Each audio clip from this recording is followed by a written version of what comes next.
If you're struggling to lock in, it's probably because you keep falling for distractions. Having ADHD makes it even harder to stay focused on just one task, especially if it doesn't feel stimulating. And maybe you're like me that came across these videos of people being locked in, studying for 12 hours straight. What I realized is that consuming these videos made me self-sabotage because I made these long to-do lists and I told myself this rule that I need to finish one task in order to move to the next one. So what happened is I would study, let's say 10 to 20 minutes, and then I would just naturally grab my phone to see if someone texted me, to check social media, and then I would just doom scroll and I would end up not being productive at all and not finish my to-do list. And my brain always craved this distraction because I kept failing over and over again until I realized, wait, let's ignore all the scientific research about task switching and multitasking and all that. What if instead of being on your phone and switching between apps constantly to check your messages, whatever, what if I just did that with my to-do list? So what I did then was realize okay, I'm able to stay focused on one task for 10 to 20 minutes. And then once I feel like I'm losing my focus, instead of grabbing my phone, I will do something else for my to-do list. Let's say I want to read 100 pages and then after 20 pages, I'm so done with this topic right now, I need some space. I would just move to a different task, oh, let's just clean my desk for 5 or 10 minutes and then switch to the next task. So not like Pomodoro where you just study for 20 minutes, 10-minute break. You're actually doing a different task after. Once you feel bored of that task, you move to the next one and then you just rotate between those tasks.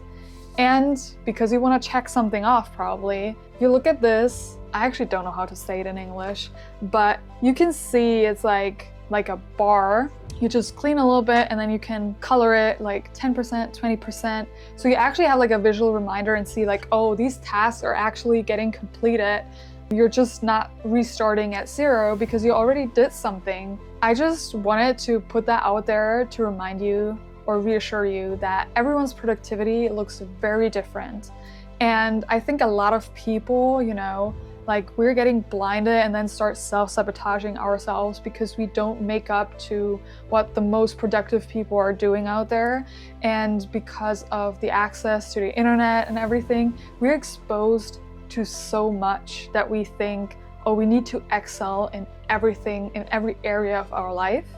And then we tend to categorize us and feel oh, I'm a failure because I don't have my priorities straight, I'm not productive, especially if you have ADHD or anything where you feel you struggle with focus a lot, that you get very overwhelmed if you know oh, I'm going to lock in for 1 to 2 hours. That's a long period of time. And if you tell yourself I'm just going to do it for 10 to 20 minutes, it's less of an effort.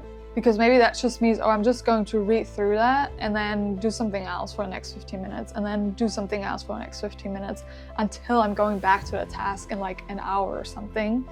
That obstacle of starting is getting reduced and then it feels more like a brainstorming thing to do rather than oh, I have to do this task and it's going to be super mundane and I have to struggle because I have to keep reminding myself oh, get back here, because I know sometimes I can't focus when I'm reading and then it takes me forever to read one page because I always have to reread that sentence.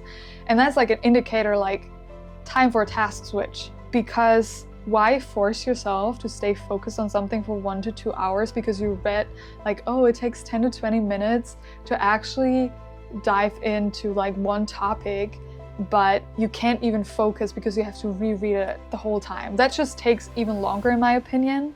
So I think it's totally fine that you task switch to keep making it interesting, because if you keep doing the same thing over and over again or the topic is super boring, maybe you need more task switches and maybe you already need to shift after 5 minutes.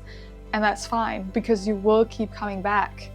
And then you just reduce the time, your focus time on the task. And the smaller the resistance, the more likely you're going to do that thing again. So If that means you need to start with your task at 5 minutes, do that. Even if you feel like you're not making progress, you're working towards it. And even if that just means 1% of your 100%, like that's something to be working with. And I hope you like this video. I hope I'm going to see you in the next one. And yeah, bye bye.